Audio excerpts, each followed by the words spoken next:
Xavier Garza is an exuberant soul. When he is fired up, he holds nothing back. And Xavier gets fired up about his culture and his community. He evokes his culture with a brush in one hand and a pen in the other. The artist is a storyteller. It doesn't matter if it's as a writer or as a painter or illustrator or as a poet. You're a storyteller and you're telling tales to people with what you do. And lucha libre, I mean, I did all these portraits of Mexican wrestlers and the imagery, and then I did Lucha Libre, The Man in the Silver Mask, which is a children's book. More than anything else, I draw from my own childhood. The child in all of us lives in the passionate art and fiction of Xavier Garza. He has dedicated works to some of the scariest creatures, such as the cucuy and the chupacabra. In Spanish, the sound of uy will alert you to danger. Perhaps this is why parents have used stories of the cucuy to admonish youngsters. Pórtate bien o te lleva el cucuy, they warn.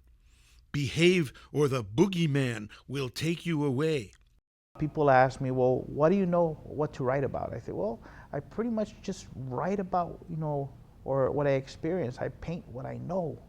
I want the common everyday person to look at the work and appreciate it, and sometimes even kick in a bit of a nostalgia button.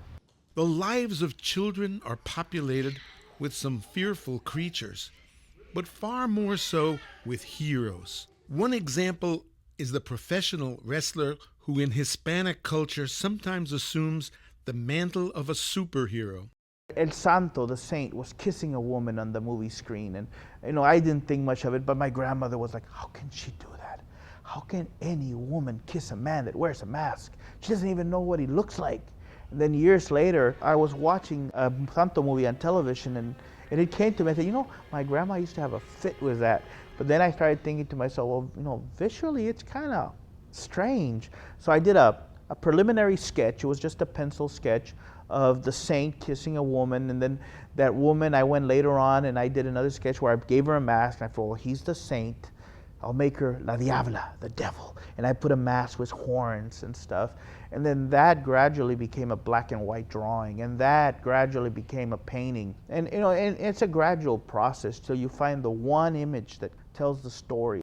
Xavier has used both the traditional nicho format in a new manner and has turned the television monitor into an icon that evokes the lives of public figures who are important to the Chicano and Mexicano communities. What I'm painting now, the way I'm doing things now, will be different in 10 years because I've experienced more and I've grown more and I've met more other people, and they in turn have influenced me more. A theory that I did called Los Tesoros, which were these little altars, portable altars to Pedro Infante and Sara Garcia and Luis Aguilar and all these characters of the Mexican cinema.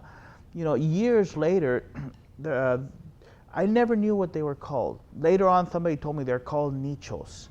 But my grandma would make nichos all the time. She would make these little altars in boxes.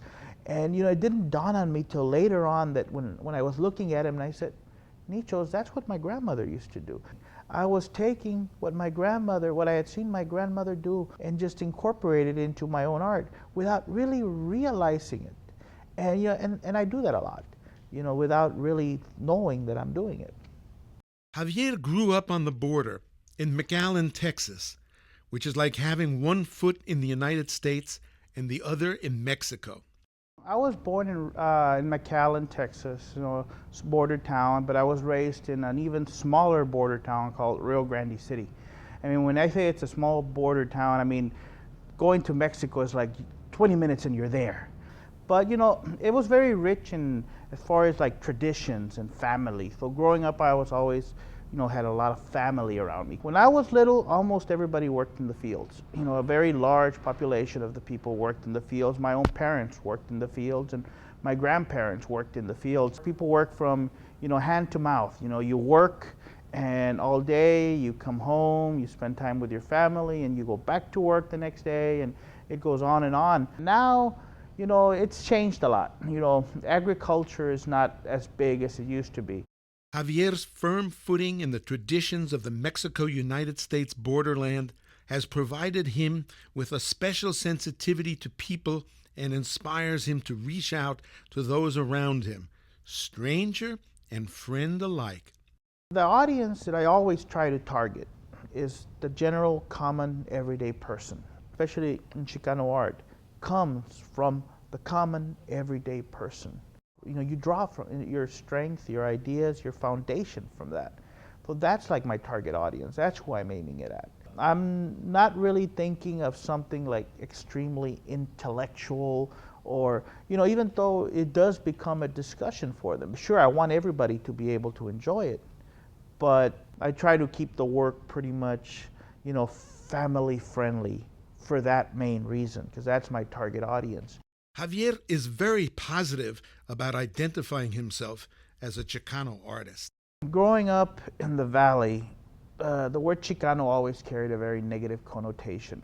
Basically, they thought Chicano, they thought hoodlum, they thought the typical stereotype that the media sold to people during the Suit riots and all this stuff. I never had a problem with it because I would look at the work of that I saw in the Cara exhibit, or I would look at some of the other exhibits that were out there that were put out by Cesar Martínez and Luis Jimenez and Mel Casas and all these people, and you know, I felt comfortable with that work. I related to it, and I felt like I fit in. To me, if somebody calls my art Chicano, you know, I'm very proud of that. Javier's definition of Chicano art reflects the evolution of Mexican-American culture over the decades.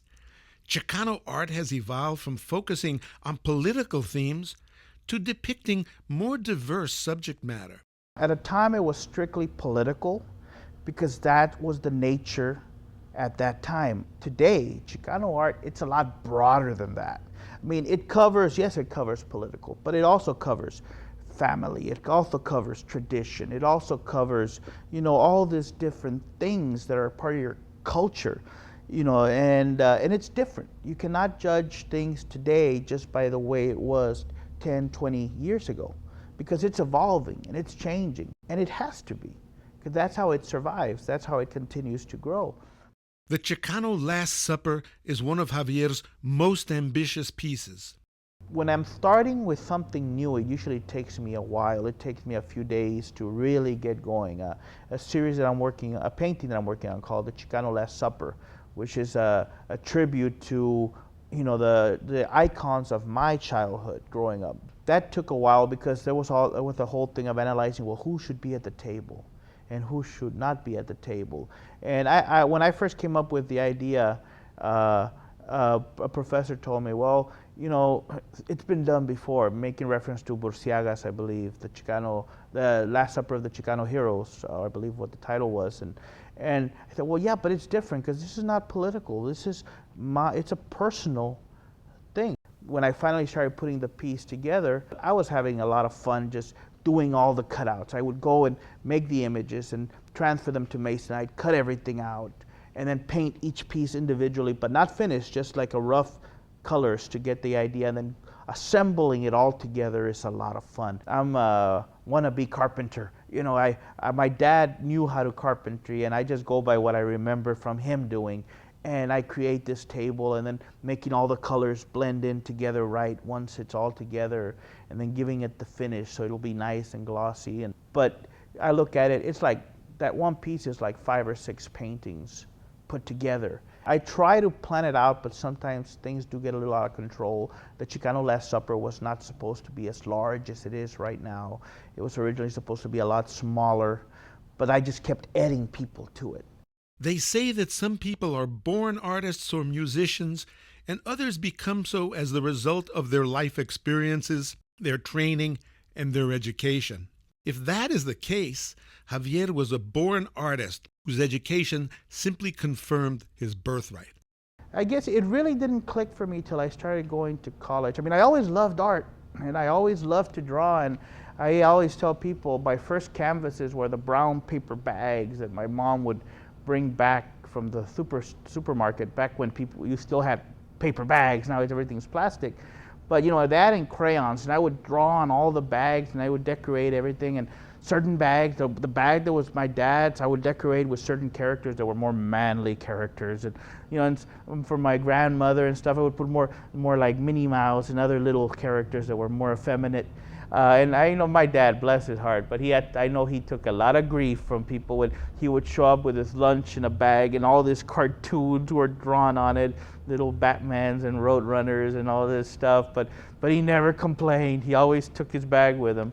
And then in high school I always loved to draw. But like I said, it was a small town, and the idea of doing art, as something that would be an ongoing career, or writing books or anything like that, was something that was kind of, I thought it's like a near impossibility. I mean, you were supposed to get married, have a family, live maybe 5-10 miles away from your parents, and that was pretty much the norm. But when I went to college, I started doing prints, and I started doing more drawings, and I started working in series a lot. Everything had to be a series. It couldn't be just one single painting. It had to be a series, and they had to tell a story. So in that sense, I really became a storyteller, and to me, that's where it really came together in college more than anywhere else. Xavier took direction from the community of Chicano artists and writers in Texas, and particularly those in San Antonio. I've always been very drawn to the works of women.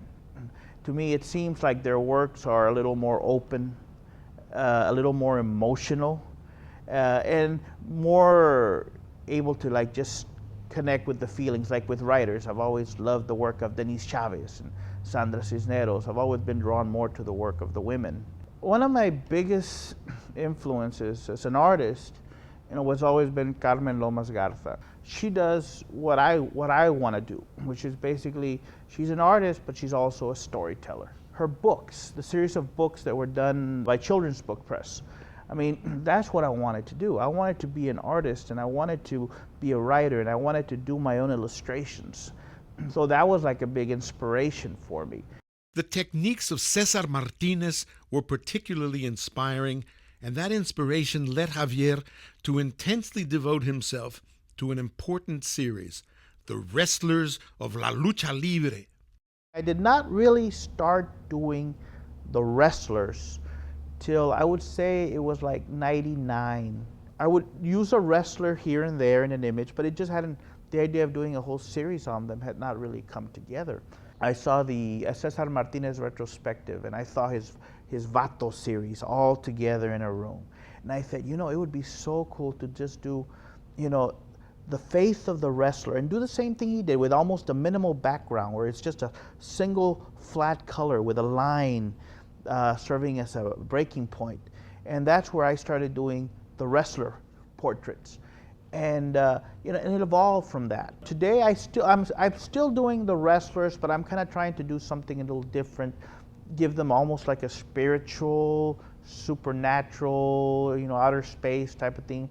Xavier Garza's technique and use of color is characteristic of Chicano popular art, with a devotion to acrylics and to a palette that he describes as reminiscent of a piñata. Now, as far as me, I'm a painter. I've always been a painter. I like acrylics, mainly because acrylics dry quickly. I use very rich, bright colors, piñata colors, and it's festive and it's colorful.